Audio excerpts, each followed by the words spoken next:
नमस्कार, बहुत स्वागत है आपका ललकार में। मैं हूं आपके साथ योगेश पांडे। लोकसभा चुनाव को लेकर काउंटडाउन शुरू हो चुका है। पहले चरण के मतदान में अब कुछ ही समय बाकी रह गया है। देश भर की 102 लोकसभा सीटों के लिए 19 अप्रैल को पहले चरण के लिए वोटिंग होनी है। ऐसे में हर तरफ सरगर्मी बढ़ गई है। सभी दलों ने चुनाव प्रचार में अपनी पूरी ताकत झोंक दी है। दरअसल लोकसभा चुनाव को लेकर तमाम दलों द्वारा अपनी अपनी जीत के दावे भी किए जा रहे हैं। पीएम मोदी ने पश्चिमी बंगाल में टीएमसी पर रामनवमी कार्यक्रमों को रोकने की साजिश रचने का बड़ा आरोप लगाया है। और उधर बंगाल में मुख्यमंत्री ममता बनर्जी ने भी आरोप लगाया कि बीजेपी लोकसभा चुनाव से पहले राज्य में दंगे भड़काने की योजना बना रही है। गौरतलब है कि लोकसभा चुनाव 7 चरणों में होंगे, जबकि 4 जून को परिणाम घोषित होंगे। लेकिन इस बीच सियासी वार पलटवार का दौर भी लगातार जारी है। जरा कुछ प्रतिक्रियाएं हैं, वो सुनिए आप। पूरे देश में मोदी की गारंटी चल रही है और नॉर्थ ईस्ट तो खुद ही मोदी की गारंटी का गवाह है। जिस नॉर्थ ईस्ट को कांग्रेस ने सिर्फ समस्याएं दी थी, उसे बीजेपी ने संभावनाओं का स्रोत बना दिया है। कांग्रेस ने अलगाववाद को खाद पानी दिया, मोदी ने पूर्वोत्तर को गले लगाने का काम किया। मोदी ने शांति और सुरक्षा के लिए प्रयास किए। जो कांग्रेस के 60 वर्षों में नहीं हुआ, वो मोदी ने 10 वर्षों में करके दिखाया। ये चुनाव विचारधारा का चुनाव है। एक तरफ आरएसएस और बीजेपी जो संविधान है, लोकतांत्रिक सिस्टम है, उसको खत्म करने की कोशिश कर रही है, और दूसरी तरफ इंडिया गठबंधन कांग्रेस पार्टी संविधान को, लोकतंत्र को डिफेंड करने की कोशिश कर रही है, उसकी रक्षा कर रही है। चुनाव में 2-3 बड़े मुद्दे हैं। सबसे बड़ा बेरोजगारी, दूसरे नंबर पर महंगाई, भागीदारी। मगर बीजेपी 24 घंटा डिस्ट्रैक्शन करने में लगी रहती है। कभी प्रधानमंत्री समुद्र के नीचे चले जाते हैं, कभी आसमान में सी प्लेन पे चले जाते हैं, मगर जो मुद्दे हैं उनके बारे में ना प्रधानमंत्री ना बीजेपी बात करती।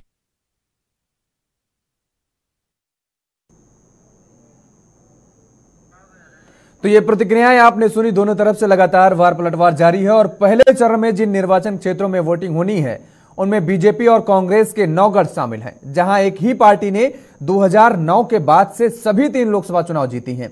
बीजेपी ने 2009, 14 और 19 में जबलपुर, चूरू, बीकानेर, सीधी, पीलीभीत और बालाघाट सीटों पर जीत दर्ज की थी, जबकि कलियाबोर, छिंदवाड़ा और शिलांग सीटों पर कांग्रेस जीतती आ रही है। हालांकि इसके विपरीत पहले चरण के 102 निर्वाचन क्षेत्रों में से 21 स्विंग सीटें हैं, जहां पर 2009 और 19 के चुनावों में विजेता एक ही थे। लेकिन 2014 में दूसरी पार्टी ने यहां जीत दर्ज की थी। और इन 21 सीटों में से 2009 और 19 के चुनावों में डीएमके ने 13 सीटें जीती थी। वहीं इनमें से 12 सीटें ऐसी हैं जिन पर 14 में ऑल इंडिया अन्ना द्रविड़ मुनेत्र कड़गम ने भी जीत हासिल की थी, और पट्टाली मक्कम काची ने एक धर्मपुरी सीट जीती थी। लेकिन अब देखना दिलचस्प होगा कि इस बार पहले चरण के चुनावों में आखिर कौन बाजी मारता नजर आएगा। आज हम इसी मुद्दे पर चर्चा करेंगे और समझने की कोशिश करेंगे कि किस में कितना दम नजर आ रहा है फिलहाल पहले चरण के चुनाव में। हमारे साथ कुछ मेहमान जुड़े हुए हैं, आपका तारुफ करा देते हैं। प्रभात मालाकर जी हैं, भारतीय जनता पार्टी के प्रवक्ता हैं। डॉक्टर टीना करमवीर जी हैं, कांग्रेस की प्रवक्ता, हमारे साथ जुड़ी हुई हैं। और मधु मंजरी जी आरजेडी के प्रवक्ता हैं। मनोज दास मन्नू जी हैं, जेडीयू के नेता हैं, अभी जुड़ेंगे कुछ ही देर में। आप सभी मेहमानों का बहुत स्वागत है। डॉक्टर टीना करमवीर जी, शुरुआत आपसे ही करते हैं। 102 सीटों पर भारतीय जनता पार्टी तो पूरी तैयारी के साथ कह रही है कि हम चुनावी मैदान में उतरे हैं, और 2019 के लोकसभा चुनाव के जो नतीजे आए थे उससे भी बेहतर करने का दावा कर रही है। लेकिन कांग्रेस की कितनी तैयारी है, हम इंडिया गठबंधन कहें तो इंडिया गठबंधन की कितनी तैयारी है इन 102 सीटों पर? सबसे पहले आप सभी को मेरा नमस्कार।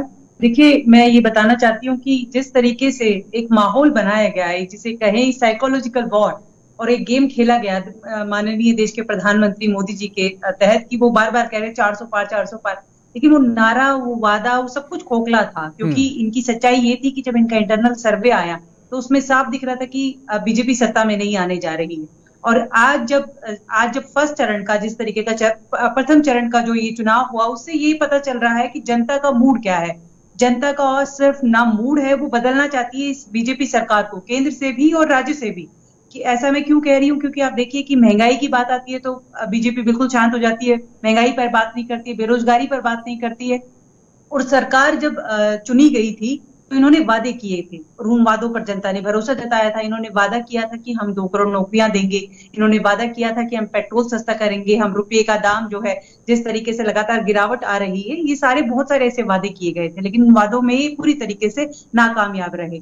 और आज हम बार बार ये कह रहे हैं इंडिया अलायंस की सरकार इसलिए भी बनने जा रही है क्योंकि आप देखिए इस देश का लोकतंत्र जो कि मजबूत लोकतंत्र था, और हमारी जो भारत में ही नहीं अंतर्राष्ट्रीय स्तर पर भी एक छवि थी, उस छवि को धूमिल करने का काम बीजेपी के नेताओं ने लगातार प्रयास किया है, बार बार ये बयान देते हुए कि हम 400 पार आएंगे तो संविधान बदल देंगे।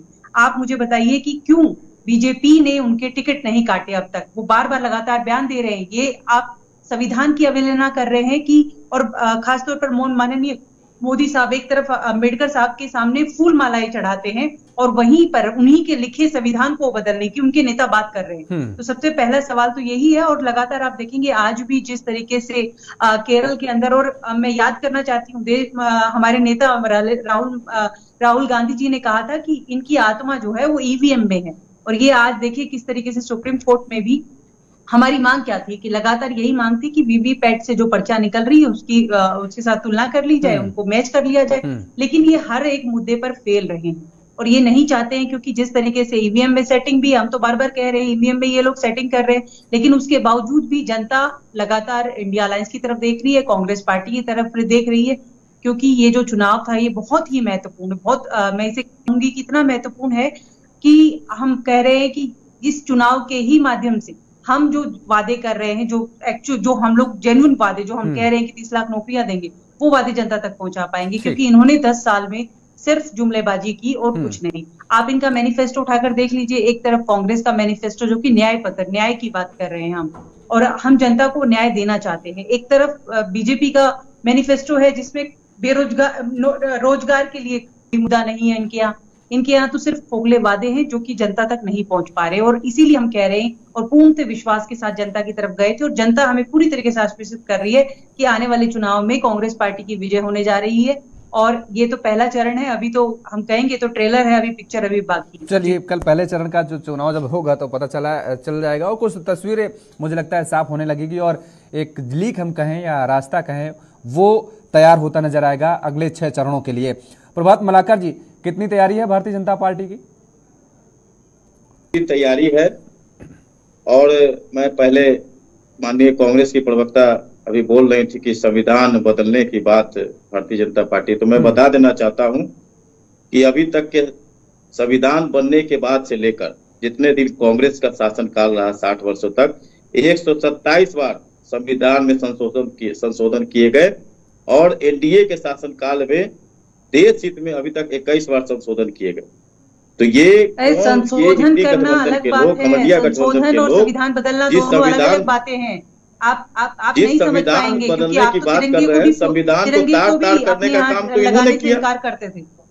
आज ये कह रहे हैं कि हम ये करेंगे वो करेंगे। राहुल गांधी जी 30 लाख नौकरी की बात कर रहे हैं और तेजस्वी यादव जी 1 करोड़ नौकरी देने की बात कर रहे हैं। तो पहले ये आपस में तय कर ले कि कौन कितना नौकरी देगा और कौन कितना जमीन लिखाएगा, हम सत्ता में आने के बाद कितना सपना लोगों को दिखा रहा है। आज 2014 दीदी, मैंने आपके समय पूरी बात आपकी सुनी, आप भी आराम से मेरी बात सुने। मैंने आपके बीच में नहीं बोला, पहले आपको तभी हेल्दी डिबेट होता है। मैंने आपके बीच में नहीं बोला, मैंने आपके बीच में नहीं बोला। आप सुनिए, 2000 मैं तो आंकड़े के साथ आता हूँ, मैंने 10 वर्षों में क्या किया। 2014 के पहले घरेलू गैस सिलेंडर 13 करोड़ था, आज 31 करोड़ है। 2014 के पहले 74 एयरपोर्ट थे, आज 148 एयरपोर्ट है। 2014 के पहले 7 किलोमीटर प्रतिदिन रोड बनता था, आज 35 किलोमीटर रोड प्रतिदिन बनता है। आप नौकरी की बात करते हैं तो 2014 के पहले 11 करोड़, सुनना भी चाहिए 11 करोड़ ईपीएफओ खाते थे, ये सरकारी नौकरी वाले के होते। आज 26 करोड़ ईपीएफओ खाते हैं। तो कांग्रेस की तरह हम लोग जुमलीबाजी नहीं करते हैं। इंडी गठबंधन का कहीं से कोई नैतिक आधार नहीं है कि वो विकास की बात करे, रोजगार की बात करे। कांग्रेस और इंडी गठबंधन के लोग सिर्फ अपने परिवार को रोजगार दे सकते हैं। कांग्रेस और इंडी गठबंधन के लोग सिर्फ भ्रष्टाचार को बढ़ावा दे सकते हैं।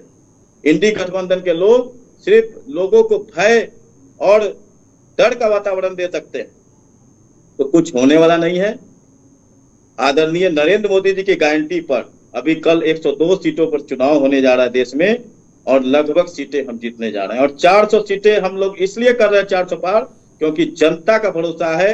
हम जनता के वोट के भरोसे के कारण इस बार 400 पार आएंगे। और जब ये हारना शुरू कर लेंगे 4 जून को, तो फिर ईवीएम का रोना रोने लगे। तो ये तो अभी से कह रहे हैं, ये लोग कह रहे हैं कि आपकी ईवीएम में सेटिंग है, तभी तो 400 पार का आपने नारा दे दिया। 400 कैसे आपको पता कि 400 पार होने जा रही है? तो जनता के मन में तय होना चाहिए। निश्चित तौर पर हमारा जो हम अपने काम के आधार पर 400 पार का नारा दे रहे हैं। जो देश में आज 25 करोड़ लोग गरीबी रेखा को पार कर गए, तो उसके भरोसे हम लोग कह रहे हैं।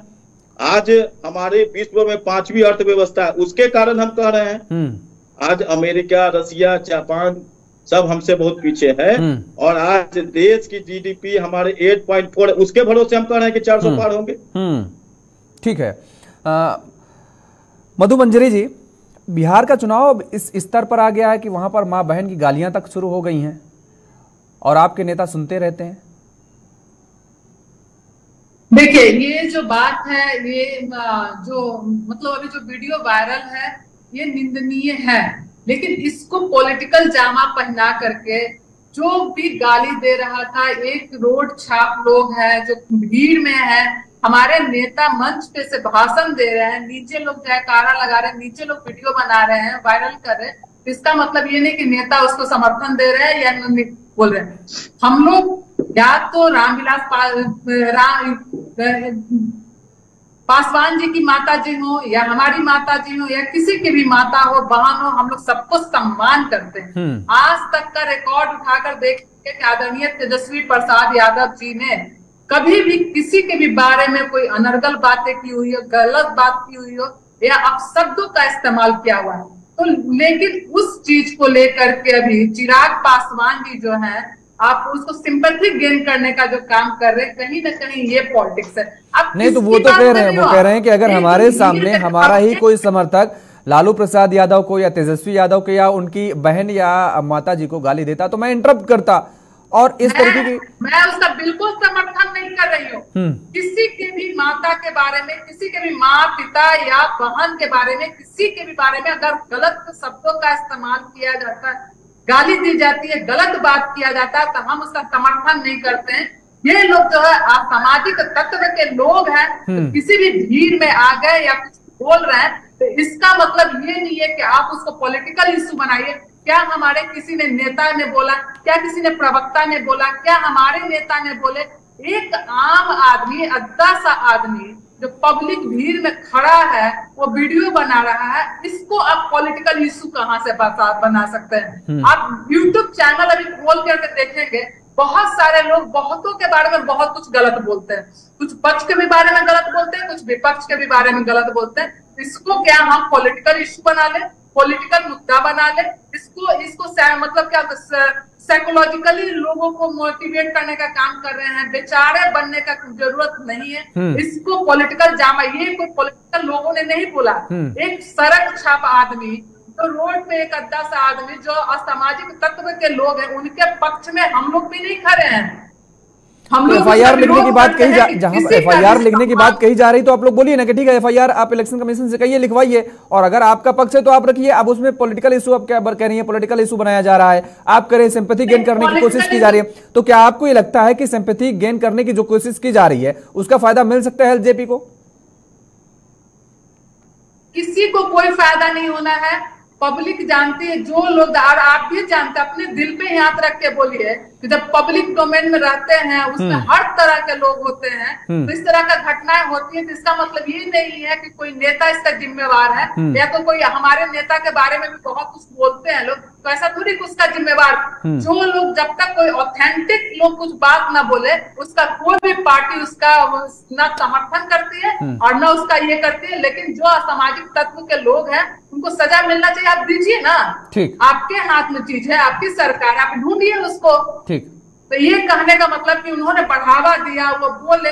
आपको भी पता है कि मंच पे जब कोई भाषण देता रहता है और नीचे कुछ बहुत सारे लोग, पॉलिटिकल स्टंट है, ठीक है, आपकी बात आ गई कि बोल रहा है, ये मंच तक आवाज नहीं आती। ठीक है। और राजीव रंजन जी हमारे साथ जुड़ गए हैं, जेडीयू के महासचिव हैं। राजीव जी, आपका भी बहुत बहुत स्वागत है।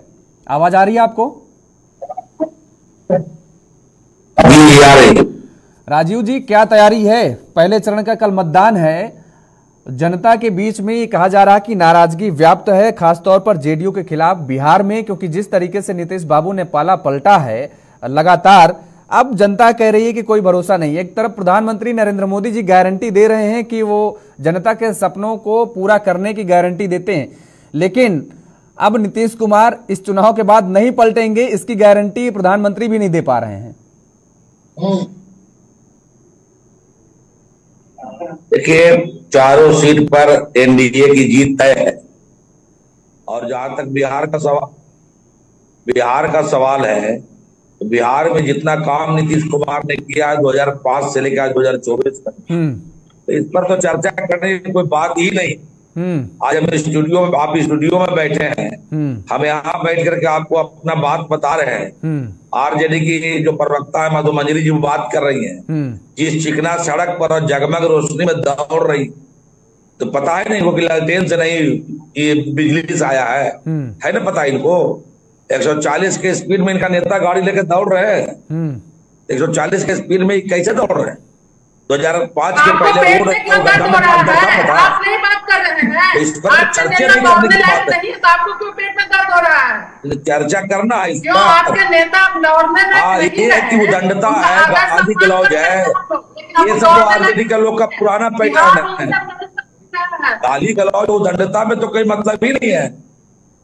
मधु मंजरी जी, गाली गलौज उदंडता तो आपका प्रोफेशन है, लेकिन आपकी सरकार, अधिकार है। आरजेडी माने गाली गलौज, सरकार आपकी है।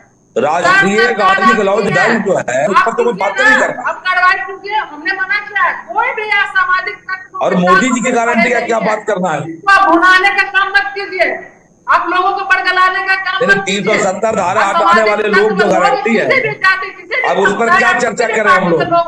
आई गाली गलौज पर मत बहस कराई।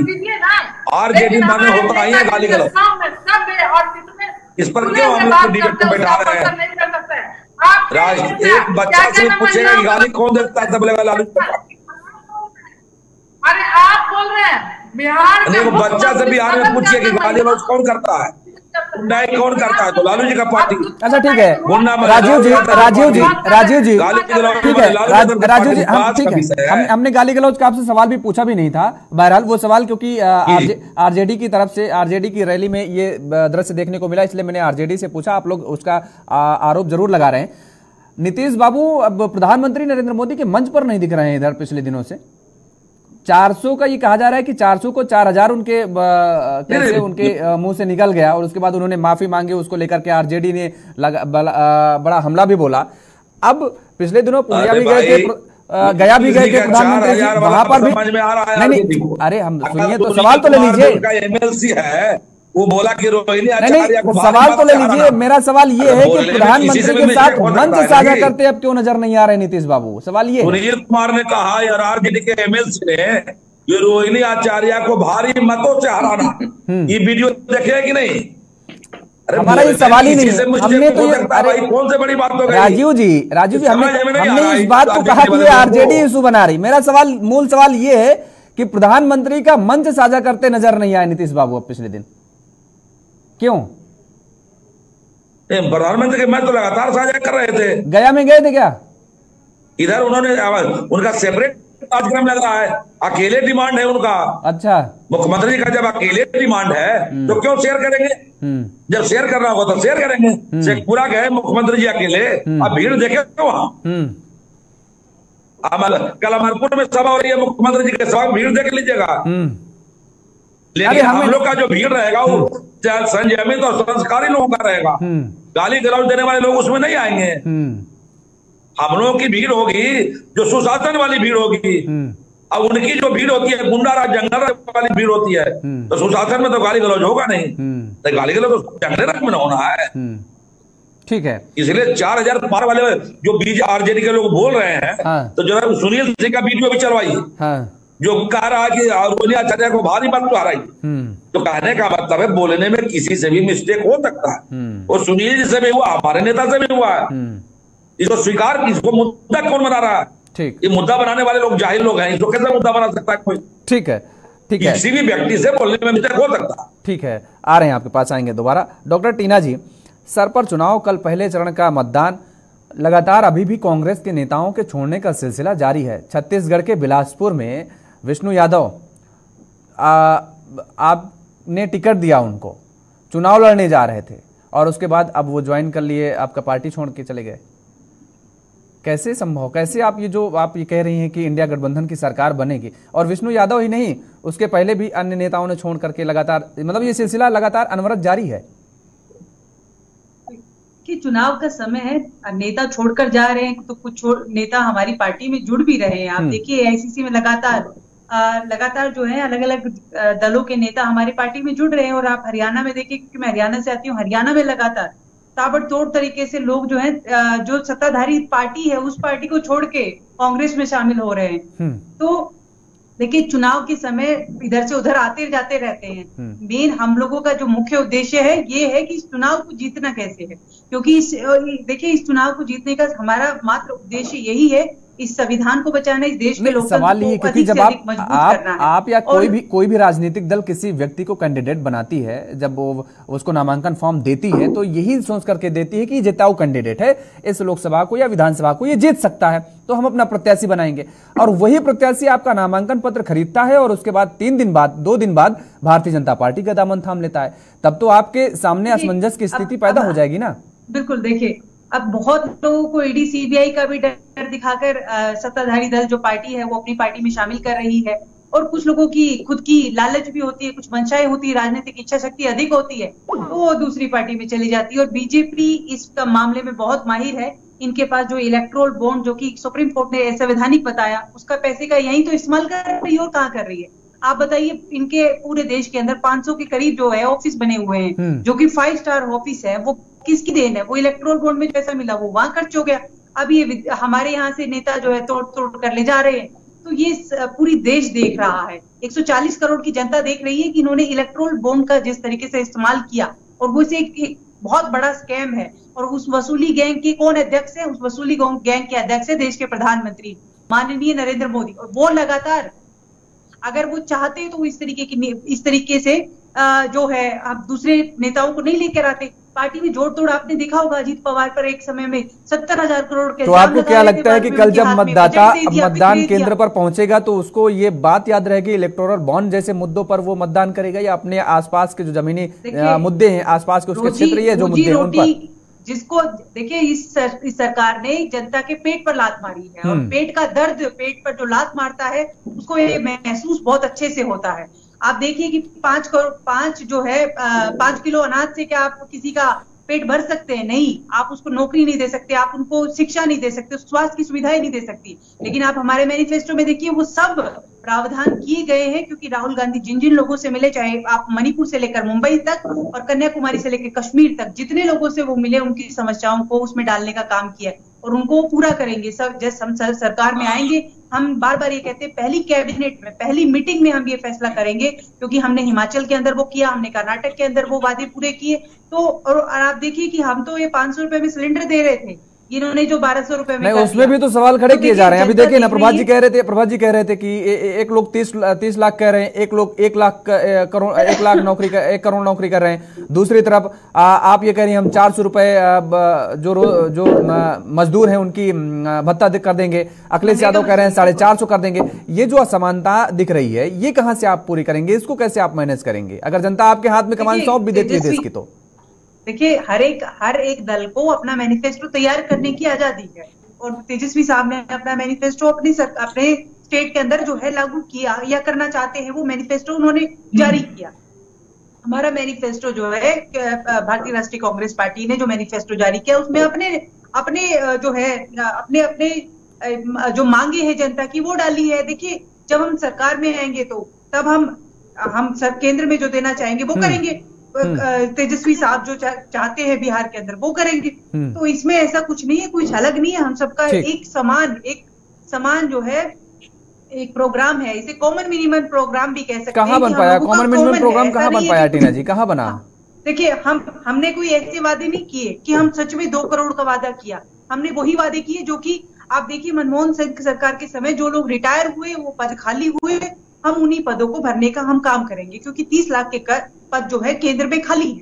हमने वही बात करी, हमने इसके अलावा कुछ ऐसी बात नहीं करी, और ना ही हम कभी ऐसे वादे करते हैं, क्योंकि हमने इससे पहले सरकार चलाई, कभी हमने ऐसा कोई काम ही नहीं किया, ना हमने झूठ बोला। ये तो झूठ बोलकर अपना नाम प्रचार करते हैं।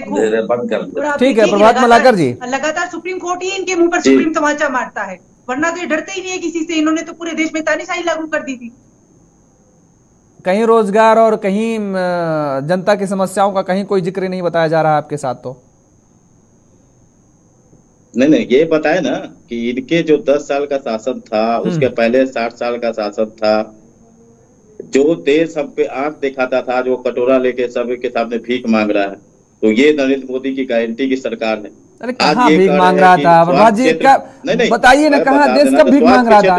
नहीं, आप ये आपत्तिजनक टिप्पणी कर रहे हैं, देश भीख कब मांग रहा था? वैसे गरीब जो अपना इलाज के लिए उनकी जान तक चली जाती थी, प्रधानमंत्री आयुष्मान कार्ड का लाभ उन्हें मिल रहा है। वैसे गरीब जो दवा नहीं खरीद सकते थे, उन्हें जन औषधि का लाभ मिल रहा है। और 5 किलो अनाज की बात करते हैं। कोरोना जैसे समय में जब दूसरे देश सोच रहे थे कि हम अपने देश को कैसे बचाएं, उस समय प्रधानमंत्री अपने जनता की चिंता करते थे।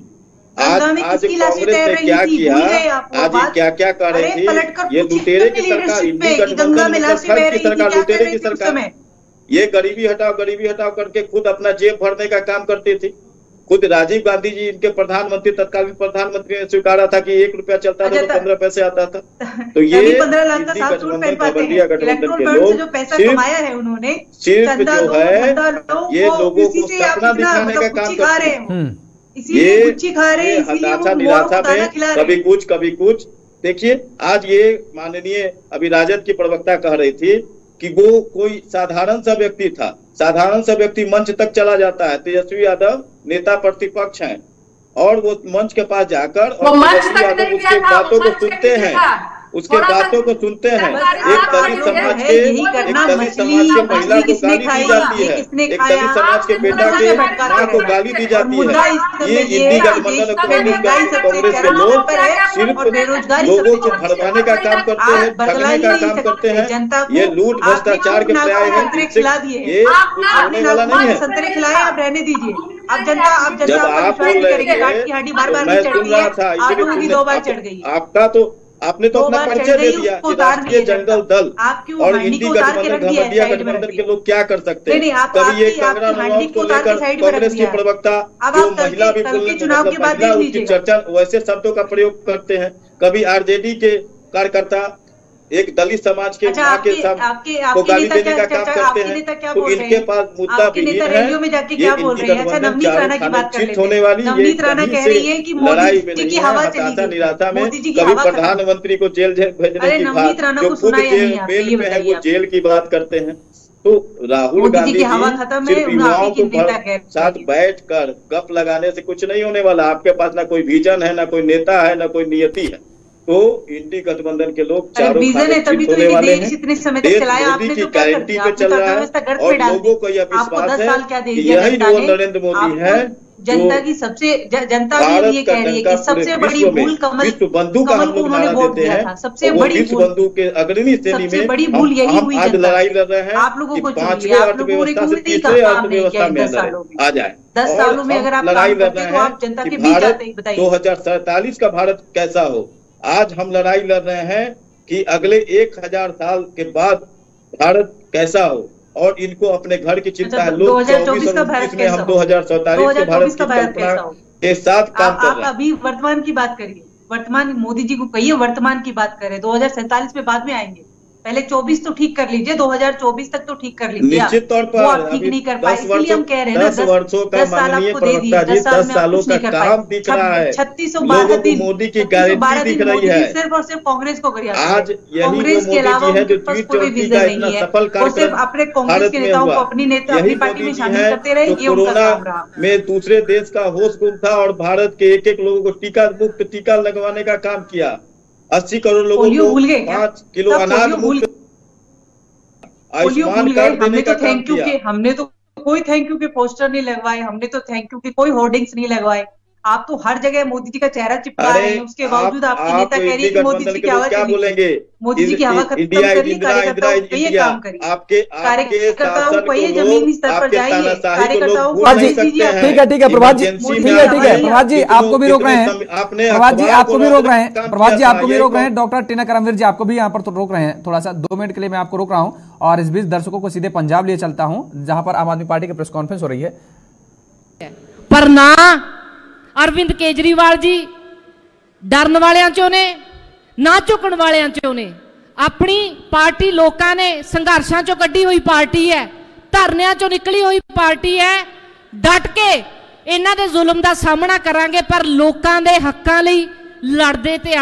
जॉन एफ कैनेडी उन्हें अपने सौं चक समागम दे विच एक गल कही सी, ask not what your country can do for you, ask what you can do for your country.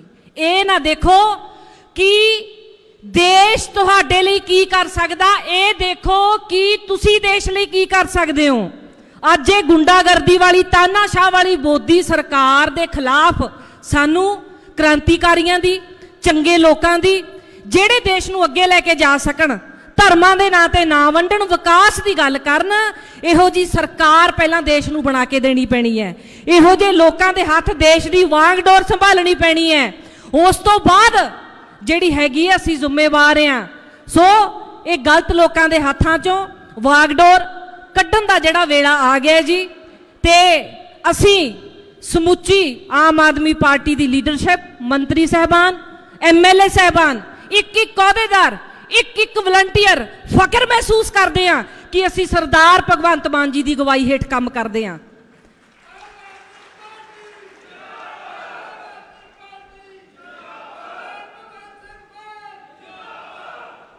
So programme नू साडे सारे माणयोग लोक सभा उम्मीदवार अज इकत्तर होए ने, तुहाडे हौसले लई, तुहाडे तो दलेरी लैण लई, तुहाडे आशीर्वाद लई।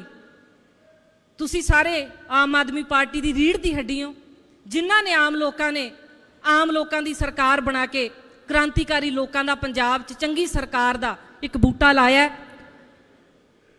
सब तो पहला साडे फिरोजपुर दे उम्मीदवार जिन्हां नूं काका बराड़ दे नाम नाल अपने इलाके च जाणिया जांदा है, जगदीप सिंह काका बराड़ जी। उन्हां दी जिहड़ी वीडियो एक बार उन्हां दे सफ़र उत्ते असी झलक मारांगे। उन्हां दी वीडियो मैं बेनती करूँगी कि उन्हां दे जीवन नाल संबंधित एक जिहड़ी वीडियो क्लिप हो चलाई जावे जी। जगदीप पंजाब का अगर हम जिक्र करें तो पंजाब में 13 सीटों पर आम आदमी पार्टी चुनाव लड़ रही है। यहां पर कांग्रेस भी चुनाव लड़ रही है, यानी यहां पर इंडिया गठबंधन अलग अलग चुनाव लड़ रहे हैं। कांग्रेस और आम आदमी पार्टी एक साथ चुनावी मंच पर नहीं है। और आज ये जो प्रेस कॉन्फ्रेंस हो रही है, यहां पर आम आदमी पार्टी के 13 प्रत्याशी जो चुनावी मैदान में उतरे हुए हैं वो सभी एक मंच पर पहुंचे हुए हैं। यहां पर मुख्यमंत्री भगवंत मान भी पहुंचे हुए हैं।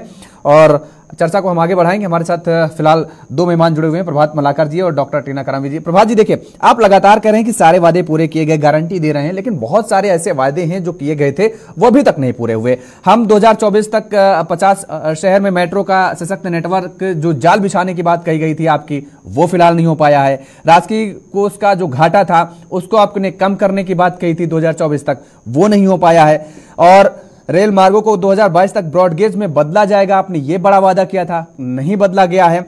2022 तक सभी रेल पटरियों को विद्युतीकरण होगा, अभी आप जानते हैं क्या स्थिति है। ये तमाम वादे हैं। 2022 तक फ्रेट कॉरिडोर योजना पूरी कर लेंगे, वो भी अभी तक योजना पूरी नहीं हुई है। 2024 तक राष्ट्रीय स्वच्छ वायु योजना के मिशन में शामिल शहरों में प्रदूषण का स्तर 35% नीचे ले जाएंगे, ये एक बड़ा वादा किया था प्रदूषण को लेकर के।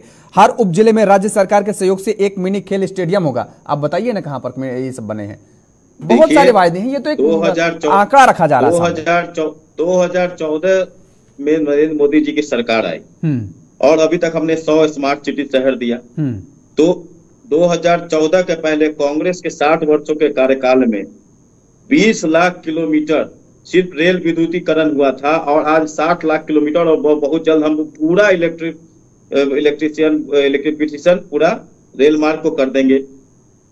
आज आप जिस भी क्षेत्र में देख ले, आज मैंने तो बताया ना कि आज हम एक्सप्रेसवे दे रहे हैं, आज हम चांद पे पहुंच रहे हैं, सूर्य पे पहुंच रहे हैं। कोई ऐसा क्षेत्र नहीं है जहां ये एनडीए की सरकार, भारतीय जनता पार्टी की सरकार, नरेंद्र मोदी की गारंटी में कोई क्षेत्र बचा। आज इसी सब का नतीजा है कि 8.4% हमारी जीडीपी है। हम चाइना, रसिया, अफ्रीका, फ्रांस, जापान सबसे बहुत आगे है। तो कहीं ना कहीं ये नरेंद्र मोदी की गारंटी की देन है। चाहे वो नारी उत्थान की बात हो, नारी को सम्मान देने का काम, आज 33% आरक्षण, अगला जो 2029 में जो लोकसभा का जो आप जो देखेंगे सीटें होंगी उसमें 33% आरक्षण में महिलाओं को शामिल किया जाएगा। जो कांग्रेस वर्षों बरस से इस नारी विधेयक को लटका के काम करती है, लटका के रखी हुई थी, भटका के रखी हुई थी। आपने ये आंकड़ा देखिए, मैंने आंकड़ा निकाला एक ये मुझे थोड़ी सी ये जब आंकड़े आप लोग दे देते हैं ना तो मैं कंफ्यूजन में आ जाता हूं, क्योंकि मुझे जानकारी नहीं है, आप लोग नहीं देते हैं। रेलवे के मुताबिक 1 मार्च 2024 तक कुल 99,235 किलोमीटर रनिंग रेलवे लाइन में से 61,508 किलोमीटर में विद्युतीकरण किया गया है, पूरा हो चुका है काम। 37,727 किलोमीटर पर अभी भी काम चल रहा है। आप 2 लाख किलोमीटर कितना बता रहे हैं आप? ना 2 लाख नहीं, मैंने 60 ही बोला, आप 61 बता रहे हैं। 61,508 किलोमीटर का विद्युतीकरण पूरा हो चुका है जी। हाँ, और बहुत जल्द ही पूरा हो जाएगा। आज मोदी जी की गारंटी है कि सामान्य ट्रेन नहीं, बुलेट ट्रेन भी चारों दिशाएं में चलेंगे। अरे पटरी बिछा नहीं पा रहे हैं, बताइए ना किस पे आप बुलेट ट्रेन चलवाएंगे? आप पटरियों का जाल जरा बता दीजिए, कितने किलोमीटर प्रति दिन बिछ रहा है? क्या पटरियों का जाल तो बता दीजिए, बुलेट ट्रेन कहाँ चलाएंगे? हमको नई टेक्नोलॉजी, नई पटरियां बिछानी पड़ेंगी ना। इन पटरियों पे हम बुलेट ट्रेन चला पाएंगे क्या, जहां पर हमारी ट्रेन चल रही है? जहां बिना ड्राइवर के ट्रेनें चल देती हैं, वो तो कहिए गनीमत मनाइए, कोई हादसा नहीं हुआ बड़ा बड़ा। हाल ही की 2 घटनाएं सामने आई हैं, आपको याद होगा, जानकारी भी होगी। हमने वंदे भारत भी दिया, हमने घाटे में चल रही है वंदे भारत, मालूम नहीं क्या आपको? नुकसान में चल रही है।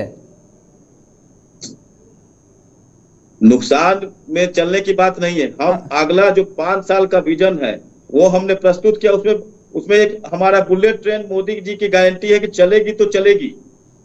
आज देश में जो इंफ्रास्ट्रक्चर का एक जो आमूलचूल परिवर्तन हुआ है वो मोदी जी की गारंटी में लोग दिख रहे हैं कि पहले का भारत और अब का भारत क्या है। इसमें कोई दो राय नहीं है कि हम जो कहते हैं वो करते हैं। जिसका हम लोग शिलान्यास करते हैं उसका उद्घाटन भी करते हैं। ठीक है, निश्चित तौर पर देश मोदी की गारंटी को देख रहा है और हम कल 102 सीटों पर चुनाव होने वाला है और 100% सीट हम जीतेंगे और वो दिन दूर नहीं जो 4 जून 400 पार होगा। चलिए ठीक है, मधु मंजरी जी, बड़े बड़े वायदे कर दिए जा रहे हैं, लेकिन इन वायदों को केवल यूं ही परोस दिया जा रहा है जनता के सामने, कैसे पूरे होगा उसका कोई रोड मैप भी तैयार है? आप 1 करोड़ नौकरी का वादा कर रही हैं, कहां से 1 करोड़ नौकरियां दे देंगी, कहां नए पद सृजित कर देंगी? देखिए आप हम लोग तो 1 करोड़ रुपया, सॉरी 1 करोड़ नौकरी पूरे देश भर में बोला, इन्होंने तो 2 करोड़ नौकरी बोला था। तो कम से कम इनसे तो 1 करोड़ हम लोग तो इतना रोड मैप बना करके देख चुके हैं, करेंगे। और ये जहां बात कर रहे हैं तो हम आपसे पूछना चाहेंगे कि महिला सशक्तिकरण की बात आपने की, आपने बिहार में बीजेपी ने एक भी महिला को टिकट नहीं दिया। क्या बिहार की महिलाओं का अपमान ये नहीं है? आपसे पूछना चाहते हैं, बिहार में आपने कितना एक्सप्रेसवे दिया ये बताइएगा। हम बिहार के हैं, हम बिहार की बात करें। राजीव जी तो कह रहे हैं जिन रोडों पर आज आप दौड़ रही 40 की स्पीड में, 60 की स्पीड में, वो जेडीयू की सरकार नहीं बना के दिया है ना, एनडीए की सरकार नहीं बना के दिया है। कितनी कंपनियां लगाई आपने बिहार में, कितने मेडिकल कॉलेज खोला आपने, कितने इंजीनियरिंग कॉलेज खोला आपने, कितने उद्योग लगाया आपने, स्पेशल राज का पैकेज कब देंगे आप बिहार को? नरेंद्र मोदी जी का भाषण देखिएगा, सुन लीजिए आप मेरी बात। इस बार नरेंद्र मोदी जी जहां भी भाषण दे रहे हैं एक ही चीज को नहीं बोल रहे हैं, परिवारवाद, अब बाकी सब चीज बोल रहे हैं। इलेक्शन का सुनिएगा तो टाइम लगेगा, आप भूल जाएंगे। नरेंद्र मोदी जी अभी बोल रहे हैं, पहले का भाषण सुना अभी ठीक बुलाते देखना पड़ेगा आपको कि नरेंद्र मोदी के नाम से बताइए ना हिसाब किताब का दर्जा कब मिलेगा? 1 करोड़ के वाला लेने की तैयारी। वो भाई बहन है सब प्लॉट लिखे थे तो 1 करोड़ हो जाएगा जी। सपना दिखाकर 1 करोड़ के वाला पहले इनके पास रखा जाए ना। वो भाई बहन है तो 1 करोड़ रोजगार से कम में प्लॉट पूरा होगा तो ठीक है बोला है 1 करोड़ इंटरनेशनल हल्का नौकरी में कितना होगा? आप ही ना दे सब भाई बहन दर्जा कम मिलेगा। डबल इंजन की सरकार है 17 सालों से। आप बताइए ना, स्पेशल जब भी मोदी जी आकर बड़ा 15 साल लोगों का क्या स्थिति था बिहार के लोगों ने देखा है। मधु मंदिरी जी, बिहार के लोग शाम में निकलते नहीं थे, वो भी लोगों ने देखा है। कितनी बार उद्घाटन कर रहे हैं, कितनी बार कितना एम्स जो एम्स का बनना है, तो अभी एम्स लोग ढूंढ रहे थे, मीडिया वाला गया था ढूंढने के लिए एम्स दरभंगा में। तो करोड़ रोजगार हिसाब जोड़िए ना, आपके हिस्सा में कहा प्लॉट देगा तेजस्वी यादव। ठीक है राजीव जी, तो 1 करोड़ रोजगार में जो लिखवाएगा प्लॉटवा तो आप लोग को भी कुछ देगा। अरे आप बताइए ना, आपके रजिस्ट्रिया होगा नौकरिया में क्या दिए बिहार को, तो बताइएगा। महिलाओं का अपमान करने का काम किया, पूरा देश में तो महिलाओं का अपमान किया है। राजीव जी, विशेष राज्य का दर्जा की जो मांग की जा रही है लंबे समय से, वो इस बार अगर सरकार बनती है तो आप दिला पाएंगे या नहीं? लवली आनंद महिला नहीं है, एमपी लड़ सकती है। बिहार की बेटी लवली आनंद महिला नहीं है, बॉर्डर पे जा रही है। बिहार में 35% आरक्षण क्या दिया है नौकरी में? तेजस्वी दिया है। पंचायत में आरक्षण महिला के तेजस्वी दिया है। कहा मधु मंजरी जी, आप गड़बड़ पार्टी में फंसी हुई हैं। आप अच्छी प्रवक्ता, अच्छी महिला है, आप कहाँ गड़बड़ पार्टी में फंस गई हैं? बताइए, आप कहाँ उसमें फंसी हुई हैं? आप अच्छी प्रवक्ता है। अच्छा ठीक है, मधु जी रुके, मधु जी रुके, मधु जी रुके, मधु जी ठीक है, मधु जी रुके, ठहरिए 1 सेकंड। राजीव जी सवाल ले लीजिए, राजीव जी सवाल लीजिए भाई। ठीक है मधु जी 1 सेकंड रुके। राजीव जी, सवाल ये है कि बड़े लंबे समय से विशेष राज्य के दर्जे की मांग की जा रही है बिहार को लेकर के, और प्रधानमंत्री ने पिछली बार वायदा भी किया था कि वो देंगे, लेकिन क्या इस बार अगर सरकार बनती है तो जेडीयू इसके लिए आगे बढ़ेगी? जेडीयू कोई कदम उठाएगी या फिर जैसे का तैसा चल रहा है चलता रहेगा? देखिए, निश्चित रूप से ये माननीय मुख्यमंत्री नीतीश कुमार जी का ही मुद्दा है। लेकिन अब मुद्दा उठ कहाँ रहा है? इस चुनाव में सुनाई नहीं दे रही ना, आवाज नहीं सुनाई दे रही इस चुनाव में। काम कर रहे हैं, और जब आप डबल इंजन की सरकार बनी है, साथ रहेंगे तो निश्चित रूप से उस दिशा में कोई न कोई कार्यक्रम तो अगली सरकार जब बनेगी तो बनेगी।